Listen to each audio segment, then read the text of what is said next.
We are 20 minutes away with 15 friends, so get the guest rooms ready and start cooking. Old man, my son-in-law, barked into the phone. He didn't ask, he didn't say hello, he thought he was barging into a helpless retiree's home to party for a month on my dime. He thought he could treat my oceanfront sanctuary like a cheap motel, but he forgot one crucial detail. Before I retired to fish in the Florida Keys, I spent 40 years hunting down financial fraud for the most ruthless corporations in America. I didn't get mad. I just hung up the phone, unlocked the front door, and initiated a legal protocol that would turn his arrogant vacation into a brutal bankruptcy hearing. But before we get into the exact moment I legally ruined his life, let me ask you this. Have you ever had a family member who thought your hard-earned money belonged to them? Let me know where you are watching from in the comments below, and hit that subscribe button if you believe entitled. Freeloaders need a harsh dose of reality. This is a fictional story, but the lessons about protecting your assets are entirely real. My name is Douglas Blackwood. I am 68 years old, and if you saw me walking down the dock in Key Largo, you would see nothing more than a man wearing a faded fishing shirt, driving a truck that has significantly more rust than paint.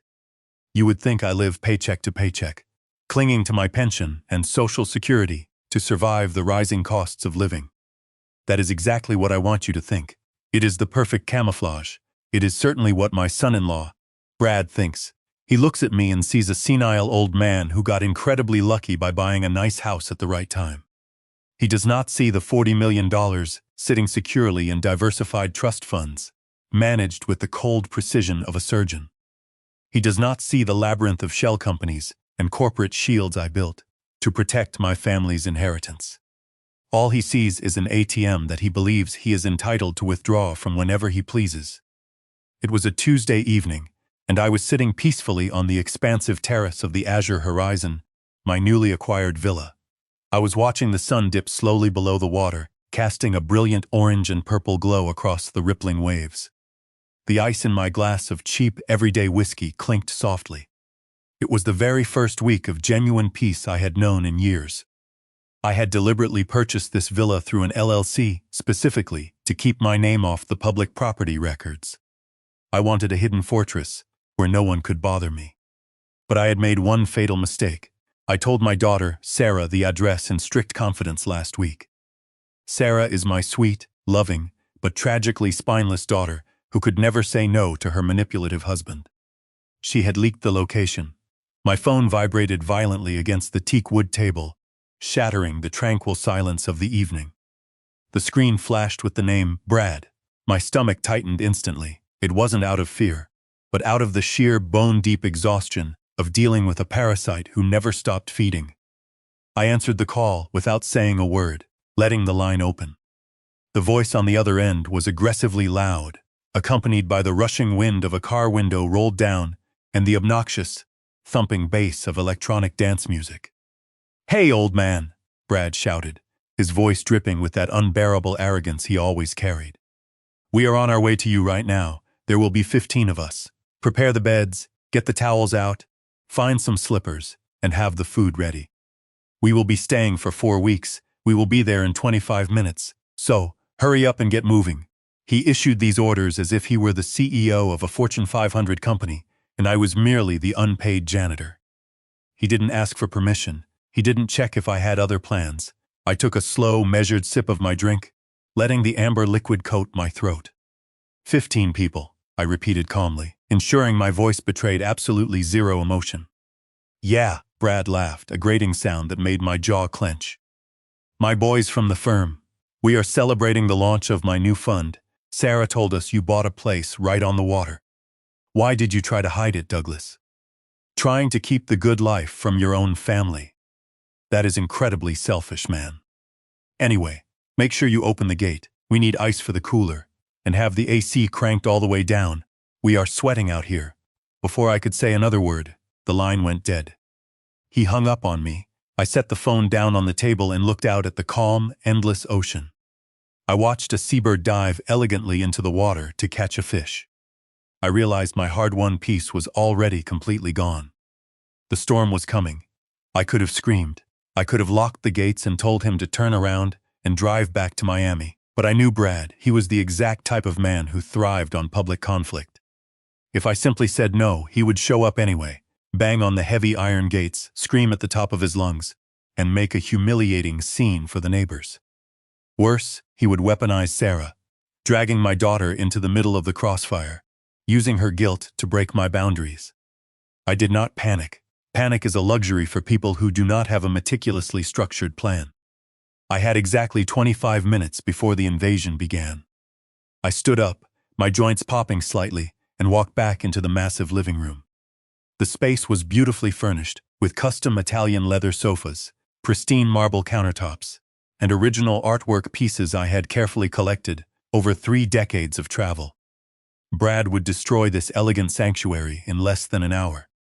He would spill cheap wine, burn holes in the upholstery with his obnoxious cigars, and treat my valuable property with the exact same disdain and disrespect he treated my daughter. I pulled my phone out of my pocket and dialed a number that was programmed on my speed dial. It rang exactly once. Douglas. Leonard Katz answered. Leonard was not just a corporate lawyer. He was an absolute shark in a tailored suit who ate other legal sharks for breakfast. We had worked together for 20 years. To what do I owe the absolute pleasure of this call? Leonard asked, the faint sound of a jazz record playing in the background of his office. Brad is 20 minutes out, I said, my voice sharp and entirely devoid of warmth. He has 15 people with him. He is forcing a 4-week stay. Activate Ghost Protocol. There was a brief, loaded pause on the other end of the line. Then, I heard the distinct rapid sound of a mechanical keyboard clacking furiously. You want the full package? Leonard asked, his tone shifting from friendly to purely clinical. Commercial liability, trespass conversion, and the maximum damages clause? Everything, I confirmed without hesitation. He thinks he is crashing at his vulnerable father-in-law's house for a free frat party. I want to completely change the legal reality of the ground he is about to stand on. Make it airtight, consider it done, Leonard said. I am emailing you the waiver right now. Print it immediately. Make him sign it before you hand over a single physical key. And Douglas, yes, get the good scotch out of the house.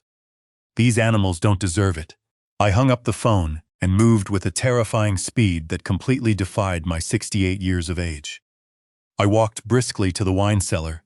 I bypassed the standard bottles and went straight for the heavy wooden crates of vintage Bordeaux and the irreplaceable bottles of Macallan 25. I carried them all to the hidden storage room located behind the kitchen pantry, carefully stacking them before locking the reinforced steel door with a biometric fingerprint scan. In their place on the prominent display racks, I placed 3 cases of a horrific $2 table wine I kept purely for cooking acidic sauces, along with a large plastic bottle of generic, bottom-shelf vodka that I occasionally used for cleaning stubborn grease stains. Next, I hurried upstairs to the master suite. I grabbed my waterproof duffel bag and systematically packed my laptop, my highly sensitive personal financial documents, my passport, and my entire collection of vintage watches. I walked out, closed the heavy oak door to the master suite, and engaged the digital, military-grade deadbolt. That specific room was now a vault, completely impenetrable without a blowtorch or the changing digital code. I ran back downstairs to the home office. The printer was already whirring to life. The document Leonard had generated was waiting in the tray. It was casually titled, Guest Liability and Indemnity Agreement. To the untrained, arrogant eye, it looked like a perfectly standard, boring form you might carelessly sign when renting a jet ski or staying at a budget Airbnb. It looked completely harmless, filled with generic legal jargon. But the devil is always in the details, or in this specific case, deeply embedded in the fine print on page 2. I took the single sheet of paper, placed it precisely on the marble entry table by the front door, and set a cheap plastic ballpoint pen right next to it. The trap was baited. Now, I just had to wait for the rats to arrive. I heard the deafening roar of powerful engines long before I saw the vehicles. The violent crunching of gravel echoed in the driveway. I slowly walked to the large bay window and peered out through the blinds. 4 massive black SUVs clearly rented, judging by the barcode stickers still plastered on the rear passenger windows, swerved recklessly into my meticulously paved courtyard. They didn't park politely, they parked diagonally, intentionally taking up every available inch of space, effectively blocking my truck and cutting off any possible exit. The heavy doors swung open, and the noise immediately hit me like a physical blow. 15 people spilled out into the humid Florida air. There were men in overpriced designer sunglasses and unbuttoned linen shirts, and women in string bikinis and sheer, expensive cover-ups. They were incredibly loud, horribly entitled, and from the way they stumbled and yelled, they were already severely drunk. Brad stepped out of the lead vehicle. He was 32 years old, a third-rate stockbroker who spent money he absolutely did not have to desperately impress people who genuinely did not like him. He wore a heavy gold chain that was obnoxiously thick and a ridiculously oversized watch that screamed insecurity. He immediately saw me standing quietly on the front porch. "Hey!" he shouted, aggressively clapping his hands together like a high school football coach. "Douglas, don't just stand there like a statue. Come down here and help with the bags. These coolers are incredibly heavy, and we want to get the party started." I walked down the steps, my posture straight, my expression an unreadable mask. I did not move toward the bags. Instead, I stood my ground and calmly surveyed the unruly group. They stared back at me like I was the hired help, completely dismissing my presence. "Where is Sarah?" I asked, my voice cutting clearly through the drunken chatter. "She is in the back car," Brad said, waving his hand dismissively in the air. "She is feeling sick again, probably just motion sickness. You know how weak she is with this stuff. Now grab that case of beer, will you? We are thirsty." I completely ignored his order. I walked right past him, not even acknowledging the coolers, and made my way to the last SUV in the convoy. The passenger side door was slightly ajar. Sarah was sitting in the front seat, looking incredibly pale and utterly terrified. When she looked up and saw me, her eyes instantly welled up with heavy tears. "Dad," she whispered, her voice cracking with shame. "I am so sorry. I swear I tried to stop him. He lied to me. He said it was a professional networking event. He said you explicitly invited us to come stay." I reached into the car and gently squeezed her trembling hand. "It is entirely okay, Sarah. I am not angry with you. Get out of the car. Go inside the house. Straight to the guest room on the left and rest." She nodded weakly, hurriedly wiping her face with the back of her hand, and slipped out of the vehicle. I watched her walk toward the house, my heart aching, before turning my attention back to the circus in my driveway. I walked back to the front door, positioning myself firmly on the threshold. The group was already grabbing their heavy designer suitcases and trying to physically push past me to get into the air conditioning. "Hold on," I said. My voice was not loud, but it carried the distinct, unwavering timbre of a man who used to ruthlessly interrogate embezzlers and corporate fraudsters for a living. It was a tone that demanded immediate compliance. They completely stopped in their tracks. Brad rolled his eyes dramatically, crossing his arms over his chest.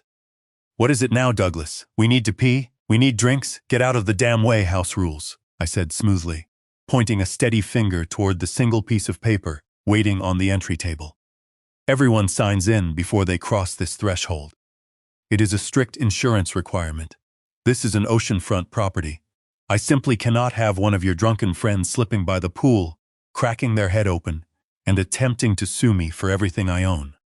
Brad let out a harsh, barking laugh that made his sycophantic friends chuckle in unison. "Insurance? You are paranoid, old man. Give me the pen." He aggressively grabbed the cheap ballpoint pen from the table and quickly scribbled his signature across the bottom line without reading a single word. He didn't even bother to glance at the header or the dense paragraphs of legal text above his name. He just wanted to get inside, establish his dominance, and start marking his territory. "There," he said, tossing the pen carelessly onto the marble surface. "Happy now, old man? Give me the Wi-Fi password immediately, and then go fetch us some dry towels." I slowly picked up the document from the table. I checked the messy signature. It was legally valid. That exact second was the precise moment the steel jaws of the trap snapped shut.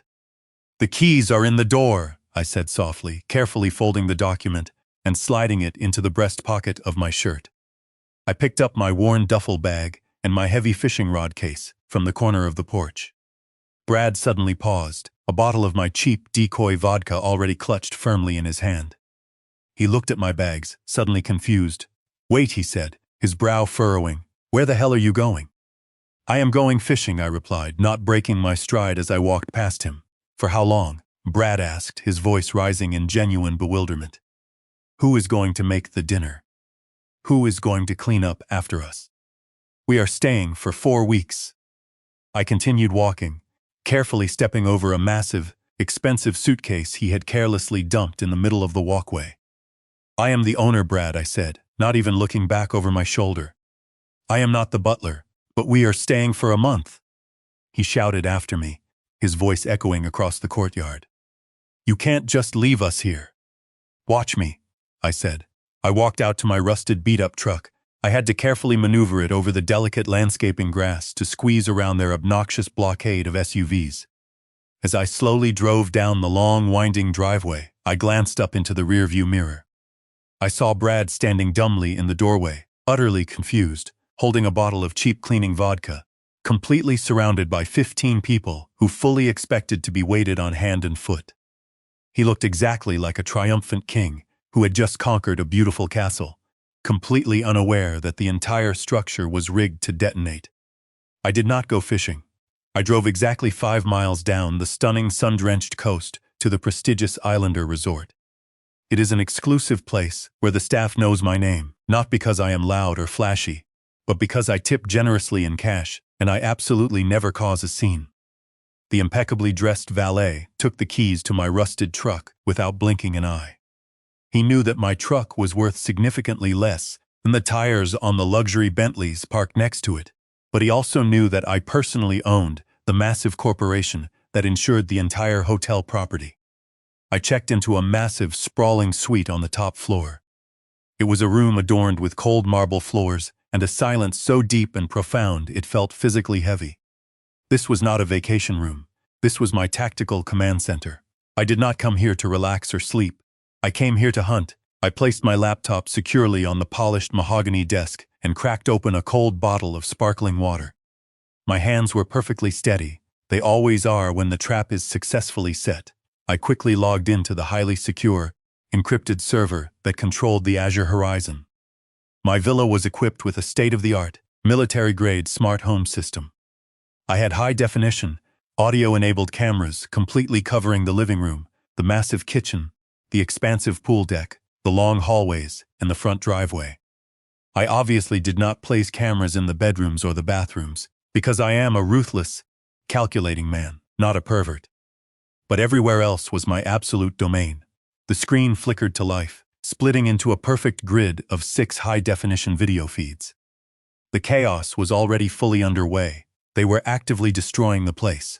On the living room feed, one of Brad's friends, a tall, lanky man with an obnoxious ponytail, was standing directly on top of my custom glass coffee table, vigorously shaking a large bottle of champagne.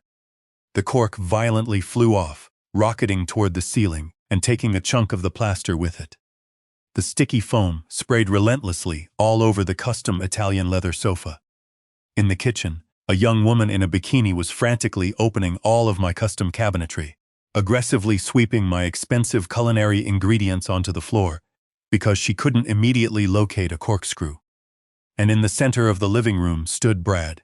He was holding court, shouting over the deafening music. "Don't worry about anything, guys," he yelled, throwing his arms wide. "My father-in-law is a total pushover. He won't do a damn thing about this mess. This place is basically mine anyway. He is fully planning to put the deed in my name next year for tax purposes." I took a slow, deliberate sip of my room service coffee. Put it in his name? That was incredibly rich. I picked up my smartphone, opened my scanning app, and digitized the signed document Brad had left on the table. I immediately sent the encrypted file directly to Leonard.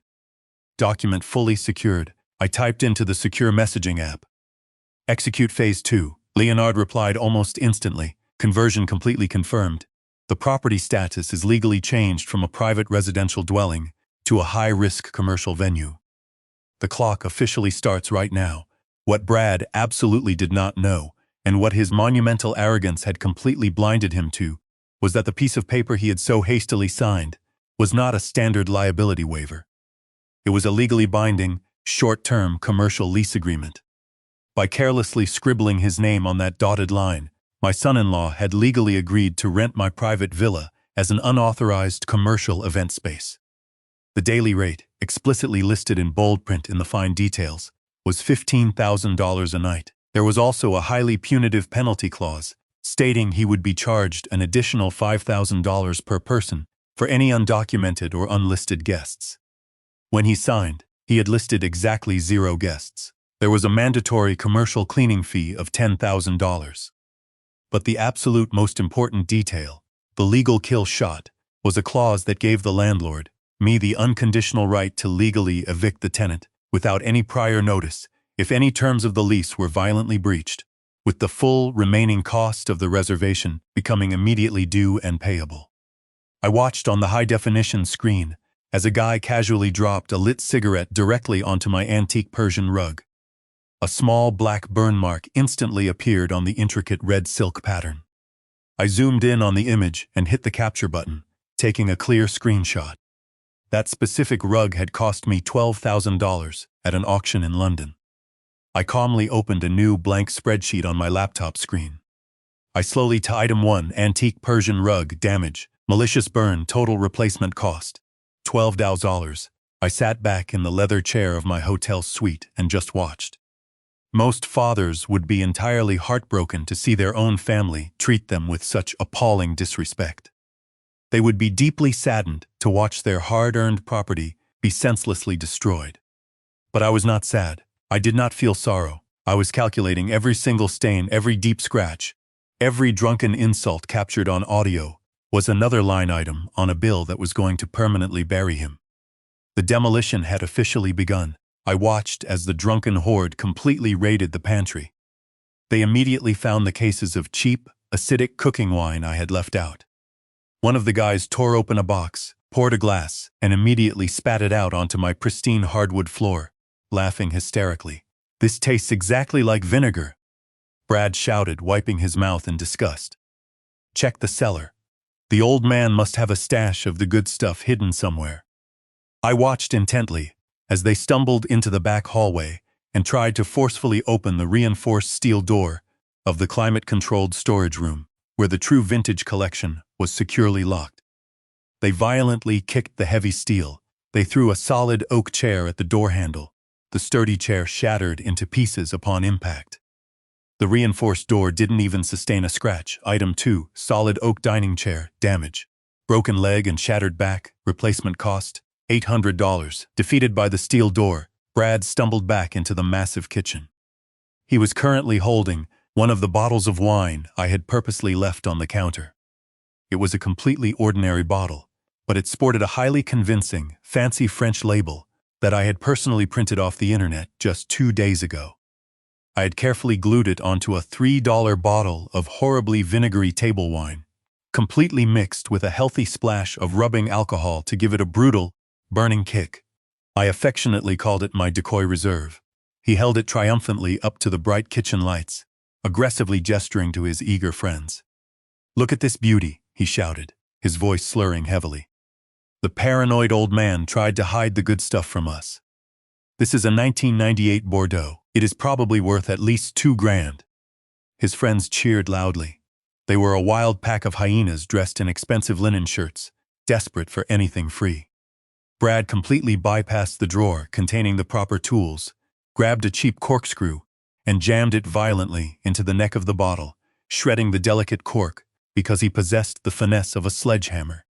He recklessly poured the dark, foul-smelling red liquid into my delicate crystal glasses, filling them completely to the brim, like it was cheap soda. He enthusiastically took a massive gulp. I watched his face closely on the monitor. He immediately grimaced, his eyes visibly watering from the harsh alcohol bite, but his fragile ego completely refused to let him admit it tasted like actual gasoline. Incredibly smooth, he lied straight through his teeth, violently coughing into his hand. "You can really taste the complex oak finish," I chuckled softly in the cold silence of my hotel room. "You are tasting the absolute bottom shelf of a rundown gas station, Brad." Then the loud mood in the kitchen noticeably shifted. One of his friends, a heavily tanned guy with slicked-back hair and a flashy watch that likely cost significantly more than my first starter house, leaned casually against the marble counter. "So Brad," the guy asked, swirling the toxic wine in his glass. "Your father-in-law, he just abruptly left. That is kind of incredibly weird, isn't it? I mean, it is his own house." Brad let out a loud, ugly laugh that obnoxiously echoed through the high-quality speakers of my laptop. "It is absolutely not his house," Brad said, carelessly waving the heavy crystal glass around and spilling dark red stains directly onto my white marble countertop. "Not really, anyway. I mean, sure, his name is technically on the deed for now, but that is just a boring legal formality." The old guy is completely losing his mind. He leaned in closer, dropping his voice as if he were sharing a brilliant corporate secret. "You should have seen him at dinner last week. He genuinely forgot where he parked his rusty truck." I narrowed my eyes slightly. I had absolutely not forgotten where I parked. I had deliberately parked 3 blocks down the street, because the expensive valet lot was entirely full, and I preferred walking. "He is going totally senile," Brad continued, taking another wincing sip of the terrible wine. "Sarah and I are already actively looking into assisted living facilities for him. We found a decent cheap one up in Ocala. It is incredibly budget-friendly, but honestly, he won't even know the difference. Once we finally get power of attorney over his estate, this massive place is going straight on the market. Or, I don't know, maybe we just keep it as a sick party pad for the weekends. What do you guys think?" The drunken group laughed loudly. They raised their crystal glasses in a toast to Brad, the self-proclaimed future owner of my entire life's hard work. "To the party pad," they aggressively shouted in unison. I sat there in the utter silence of my sprawling hotel suite. The intense anger I felt did not feel like a raging fire. It felt like solid ice. It started deep in my chest and slowly spread all the way to my fingertips. He was not just a pathetic leech feeding off my wealth. He was a dangerous predator. He was actively planning to put me away. He was meticulously planning to legally declare me incompetent, lock me in a depressing budget nursing home 200 miles away, and completely strip mine my massive assets to pay off his massive gambling debts and fund his inflated ego. He genuinely thought I was a helpless, tired old man who fished all day, simply because he had absolutely nothing else to do. He did not know that I fished because it was the only quiet activity that could successfully calm the mind of a man who had spent 40 brutal years legally destroying people exactly like him in federal courtrooms. I continued looking at the high-definition screen. Brad was confidently refilling his glass with the poisoned decoy wine, looking completely like the king of the world.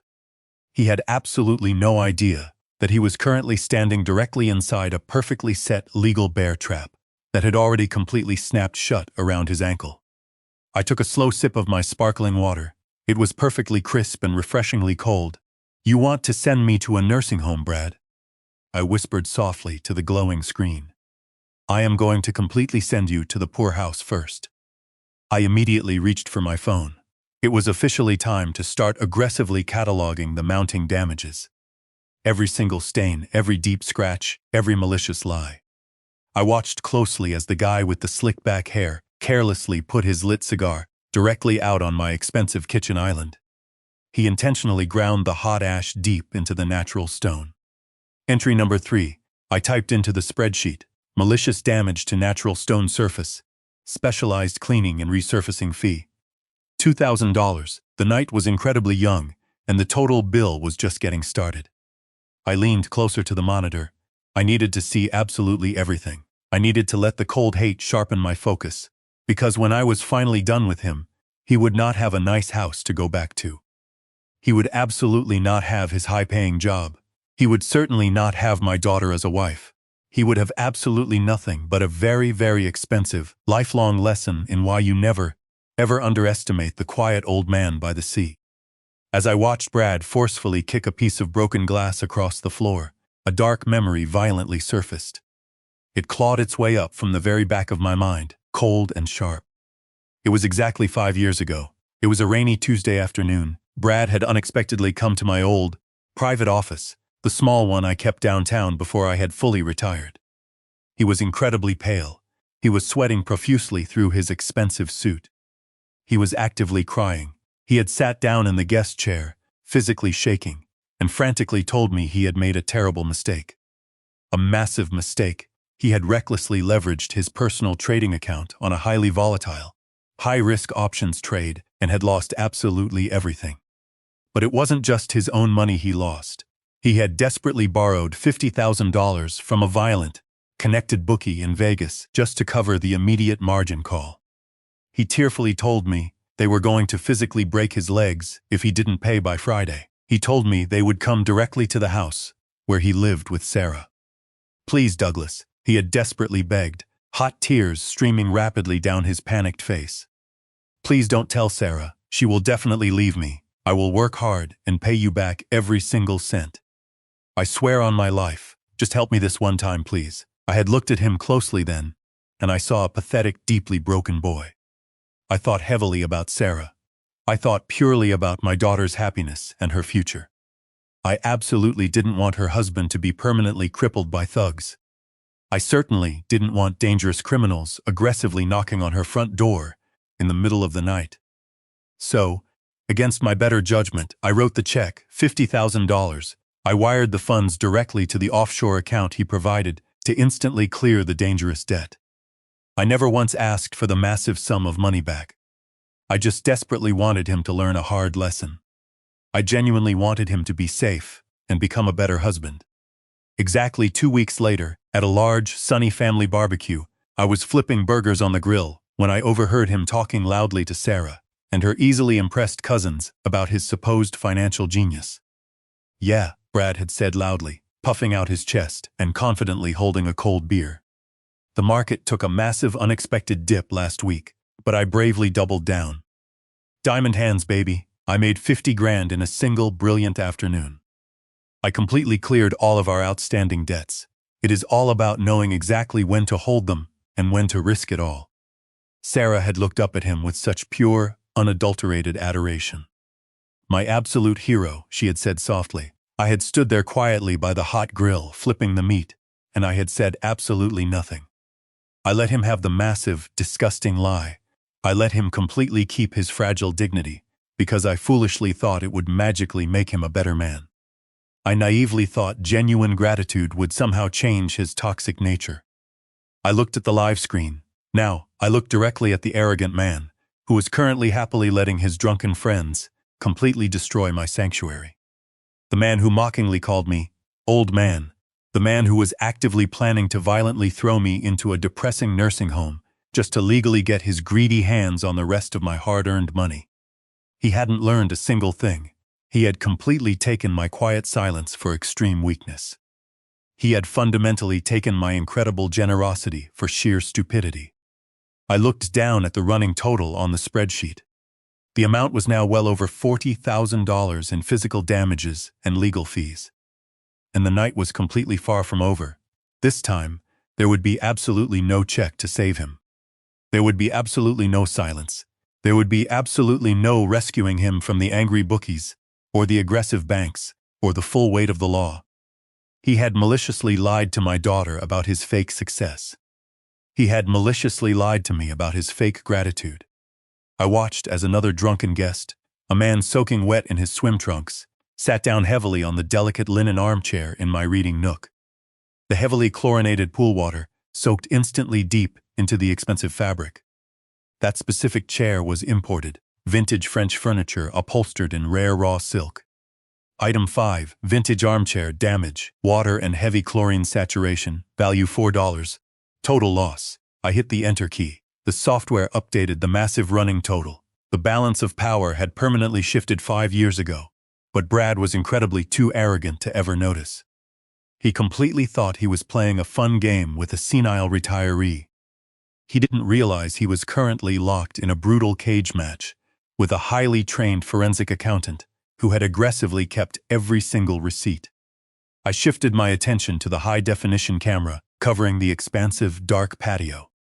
Sarah was sitting completely alone on a comfortable lounge chair, silently looking out at the vast, black ocean.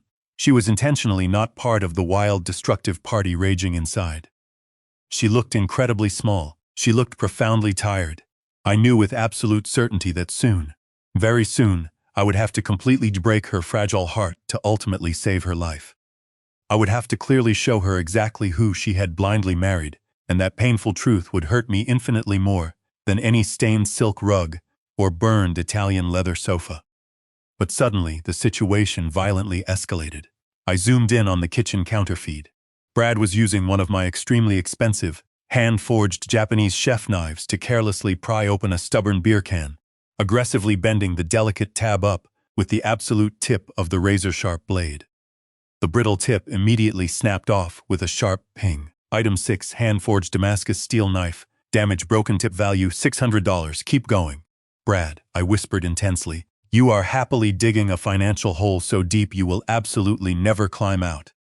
I minimized the camera feed for a moment and quickly opened my encrypted email client. I drafted a brief, highly specific message to Leonard. Subject: Evidence log update. Attach our 15 high-resolution screenshots and audio clips of willful, malicious destruction of property. Update the legal filing immediately. We are not just aggressively suing for breach of contract. We are actively adding a massive tort claim for intentional infliction of emotional distress and blatant vandalism.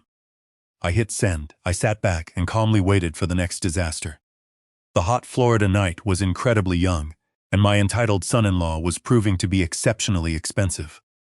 The air conditioning in my luxurious hotel suite was set to a crisp, perfect 68 degrees. It was a dry, beautifully manufactured cold that felt like absolute luxury against my skin.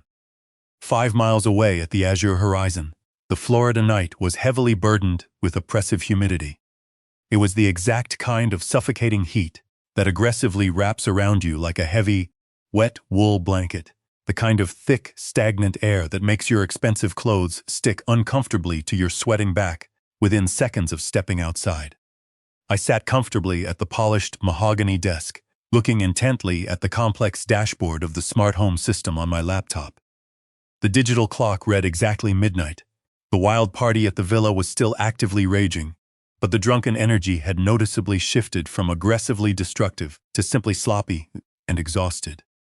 On the screen, I saw unconscious bodies slumped heavily on my ruined, expensive furniture. I saw a young, intoxicated couple loudly arguing by the heated pool. I saw Brad standing unsteadily in the exact center of the massive living room, his shirt completely unbuttoned, sweating profusely, even though the industrial AC was currently running at full blast to combat the Florida heat. He looked exactly like a desperate man trying to hold on to a fleeting moment of stolen glory that was rapidly slipping away. I hovered my mouse cursor carefully over the master climate control tab on the dashboard. It was a highly sophisticated system, meticulously zoned for maximum energy efficiency, but perfectly capable of total remote lockdown. I had carefully programmed a custom macro earlier that evening. I affectionately called it the sweatbox. With a single decisive click, I fully initiated the sequence. On the bright screen, the glowing green indicators for the 3 massive industrial HVAC units instantly turned to a dead, flat gray. The expensive pool heater immediately disengaged. The massive water heater, specifically supplying the luxurious showers, silently shut down. I leaned back in my comfortable chair and just watched the impending misery unfold.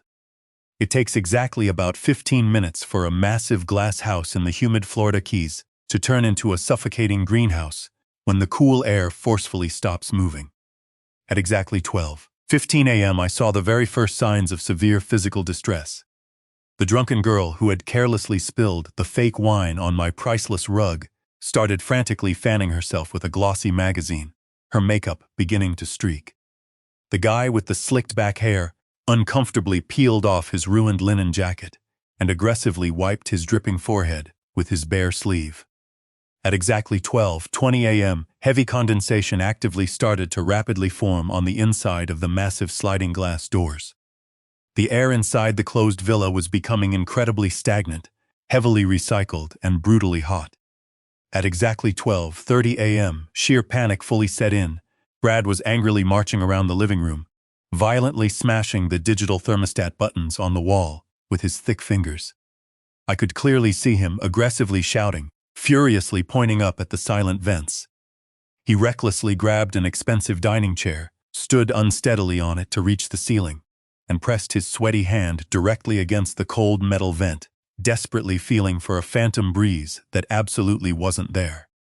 He looked incredibly furious, He looked totally desperate. My phone finally rang. I calmly let it ring 3 full times. I took a slow, deliberate sip of my sparkling water. I carefully cleared my throat to actively ensure my voice sounded perfectly sleepy, frail, and incredibly confused. I answered, "Hello?" I said, adding a slight, pathetic tremor to my voice. "Fix it!" Brad screamed into the phone. His panicked voice was so incredibly loud I had to physically pull the receiver away from my ear.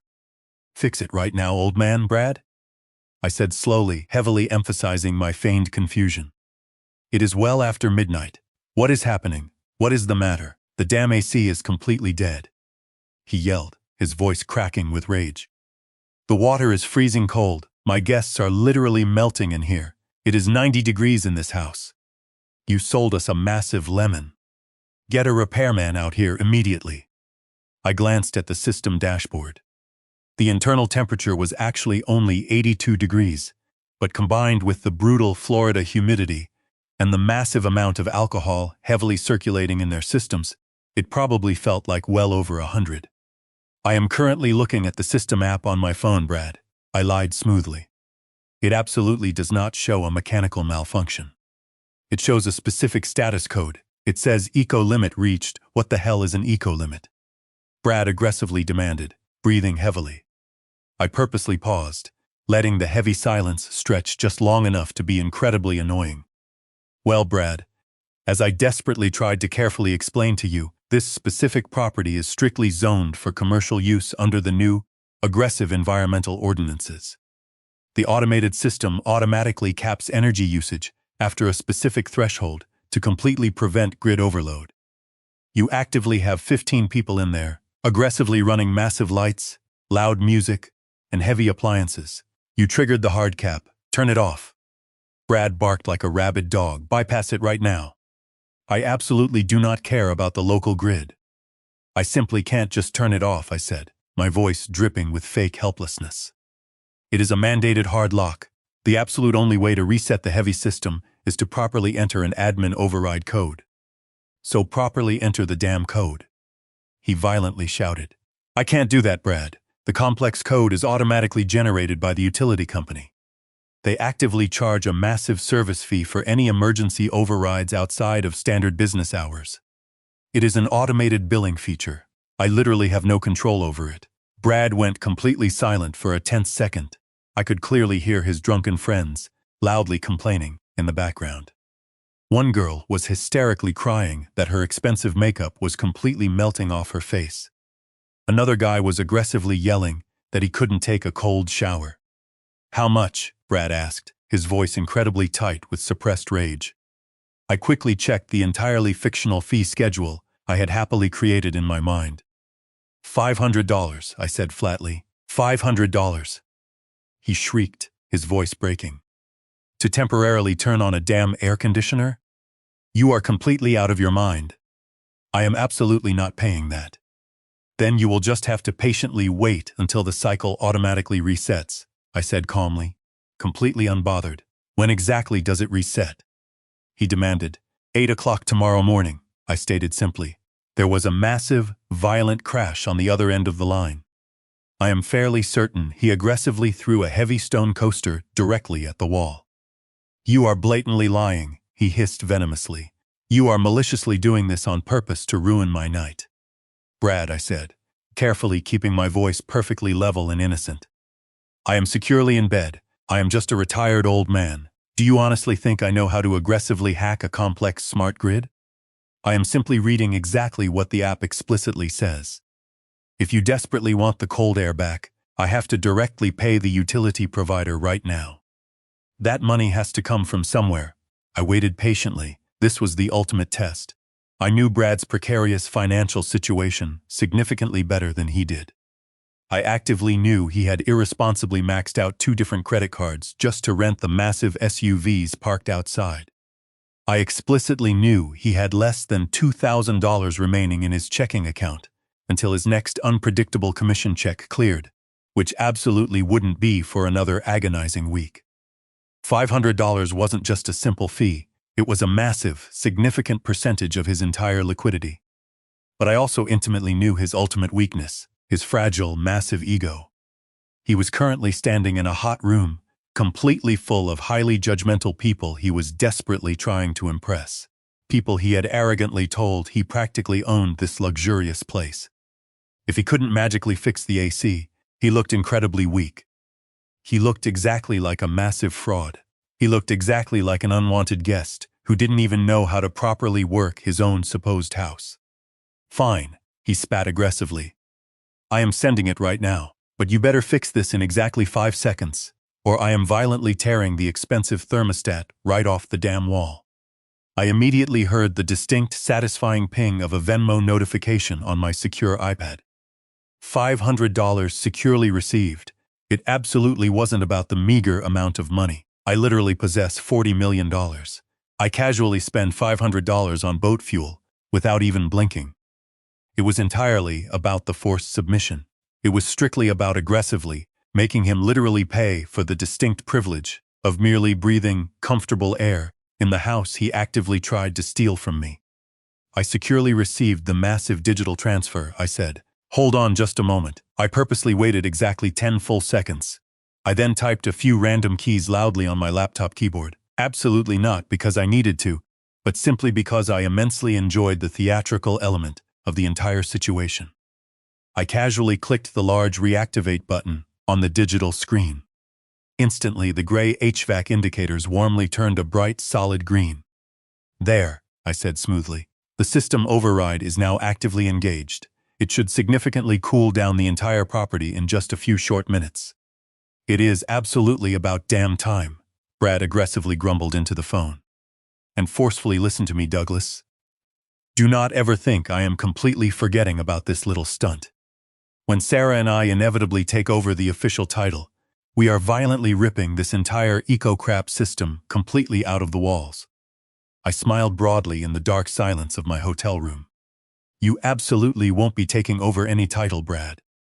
I privately thought you definitely won't even be safely taking over the electric bill. Good night, Brad, I said softly. Try your best to carefully conserve energy. The next mandatory override tier is exactly double the initial price. I hung up immediately before he could angrily respond. I watched intently on the screen as the crisp, cool air slowly began to flow steadily through the vents again. The exhausted guests gradually stopped sweating profusely. The intense, violent tension in the hot room dropped slightly, but the festive mood was entirely ruined. The once wild party vibe was completely dead.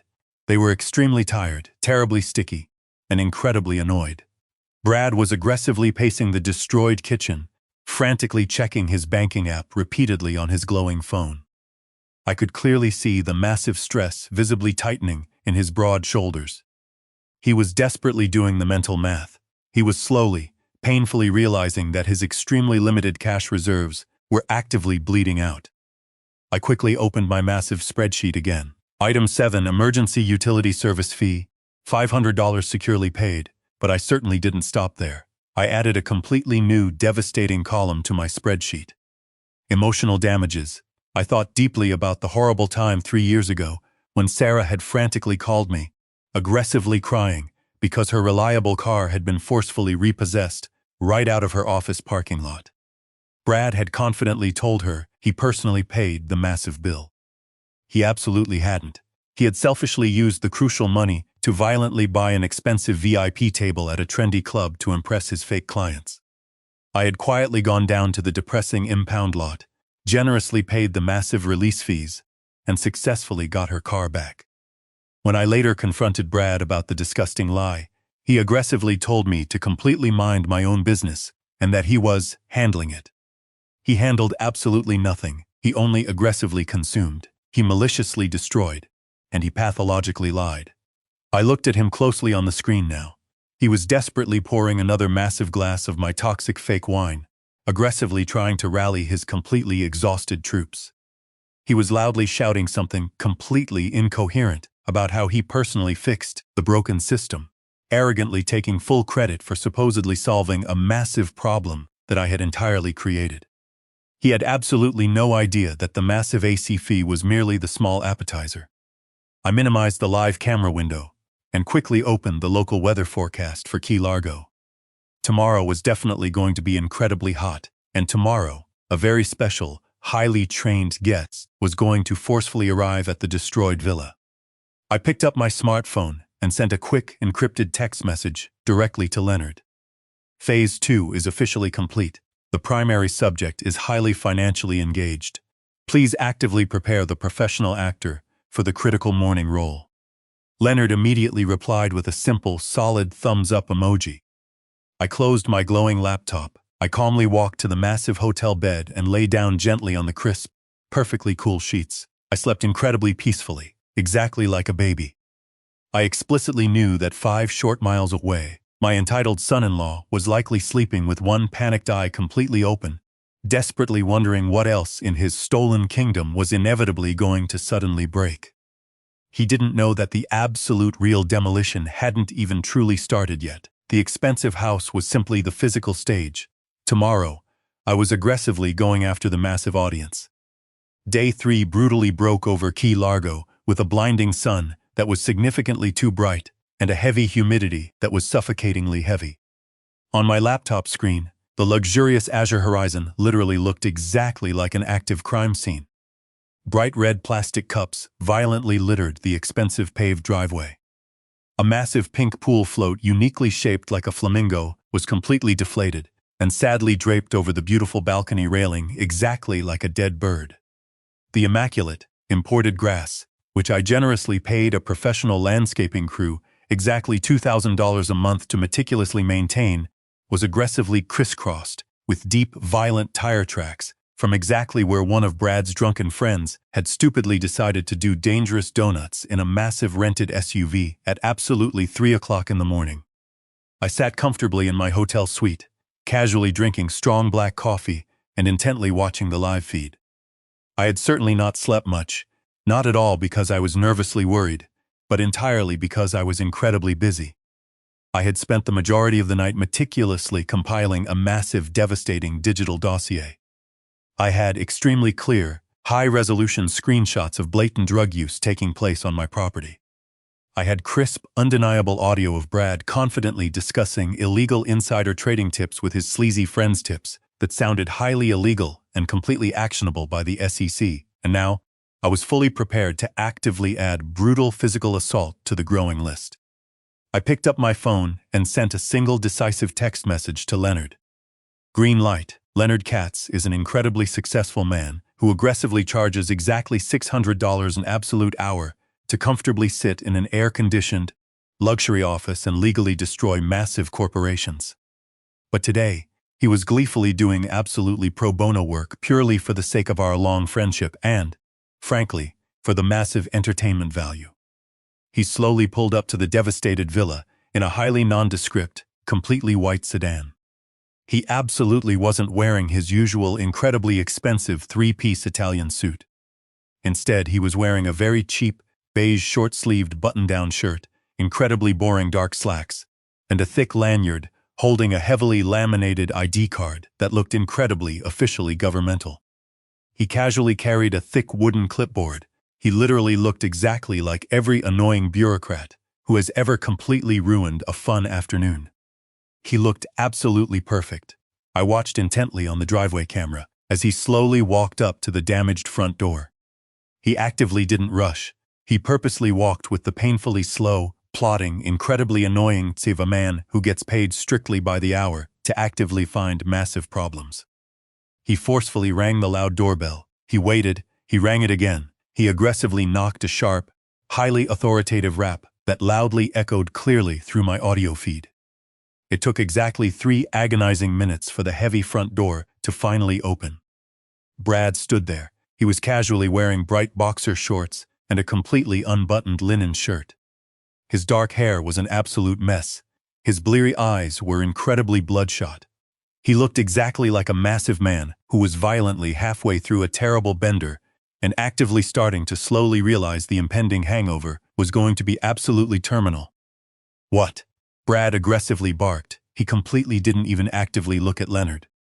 He rudely looked right past him, painfully squinting heavily at the bright morning sun. "Good morning, sir," Leonard formally said. His experienced voice was incredibly flat, painfully nasal, and ideally irritating. "I am Leonard Katz, Senior Compliance Officer for Monroe County Zoning and Code Enforcement. We have officially received multiple severe citations regarding this specific commercial property. Brad slowly blinked. He lazily leaned against the expensive doorframe, desperately trying to look physically imposing while standing there completely half-naked. Citations? What the hell are you even talking about? We are actively on a private vacation. Beat it, sir, Leonard firmly continued, completely ignoring the insult, aggressively looking down at his thick clipboard and intentionally making a massive show of carefully checking a small box with his pen. I currently have multiple confirmed reports of severe noise ordinance violations massively exceeding 80 decibels well after 10 p.m. last night. I also possess clear visual confirmation of maximum commercial occupancy limits being severely exceeded right here in a strictly zoned residential area.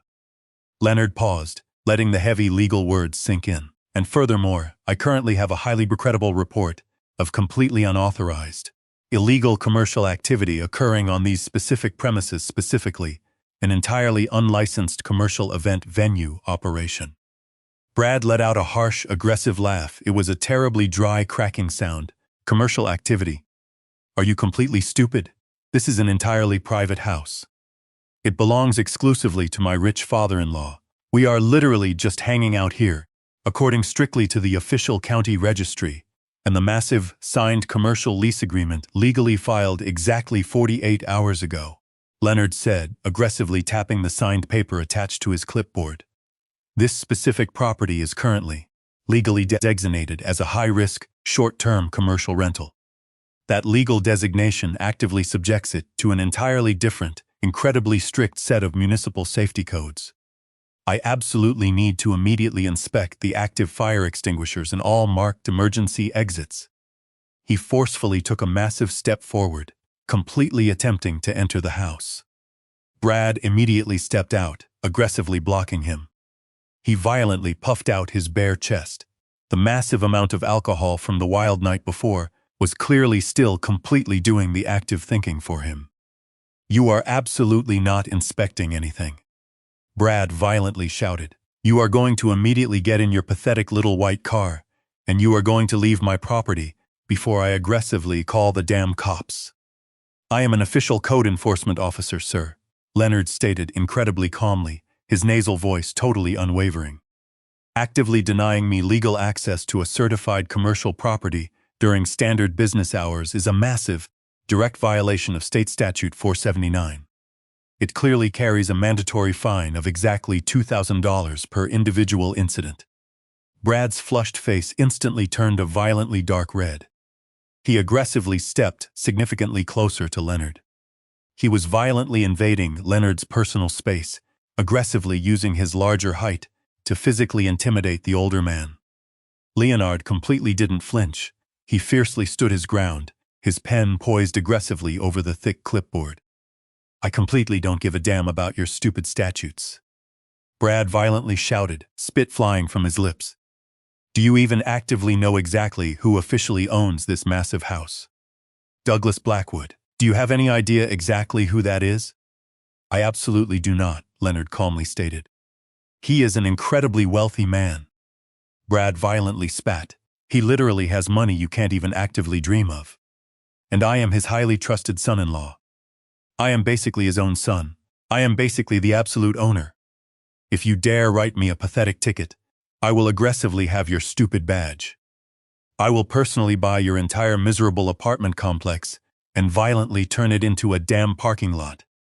I watched intently from my comfortable hotel room, slowly shaking my head. Brad was actively doing exactly what I explicitly knew he would inevitably do. He was aggressively writing massive, violent checks with my massive ego that his completely empty bank account absolutely couldn't ever cash. Sir, aggressively making violent threats against a sworn municipal officer is also a severe criminal violation, Leonard stated calmly. He immediately started writing aggressively on the pink citation pad. That was the absolute spark. Brad completely snapped. He violently reached out and aggressively shoved Leonard. It absolutely wasn't a gentle push. It was an incredibly hard, violent, two-handed shove directly to the chest. Leonard violently stumbled backward, strategically dropping his heavy clipboard. The cheap pen loudly clattered onto the stone pavers. "Get the hell off my property!" Brad violently screamed at the top of his lungs. I instantly sat up straight in my expensive chair. I quickly hit the massive record button on the secure streaming software to aggressively ensure I had a perfect, high-definition backup clip of the violent physical assault.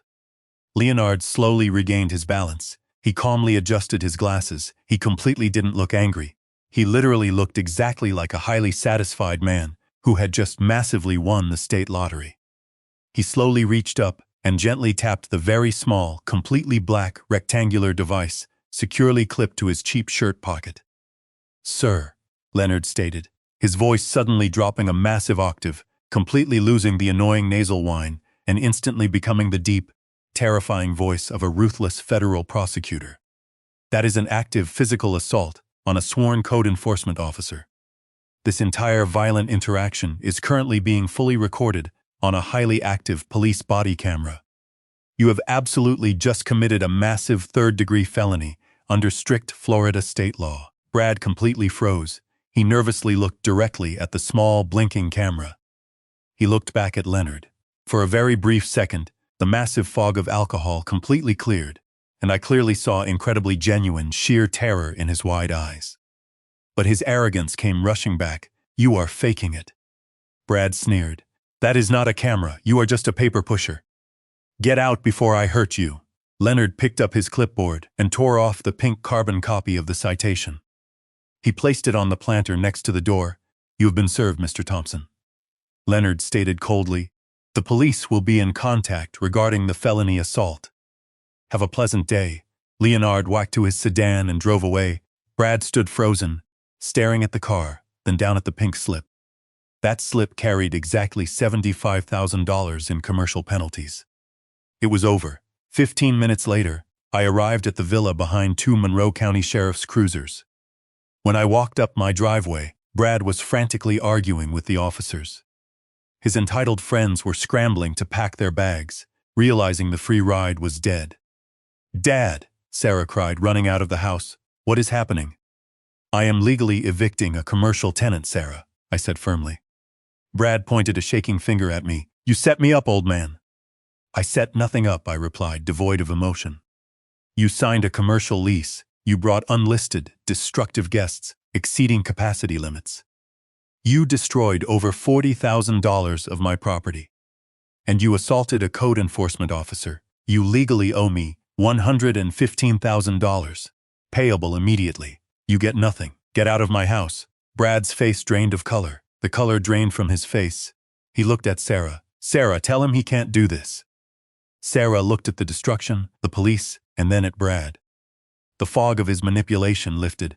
"I am leaving you, Brad," she said quietly, with incredible strength. "I am done." Brad was escorted off my property by the police, sobbing. He had no money, no home, and no future. He thought he could prey on a senile old man, severely underestimating the calculated rage of a father. If you are dealing with ungrateful freeloaders, never remain silent. Protect your assets. Like and subscribe for more stories, and stay strong.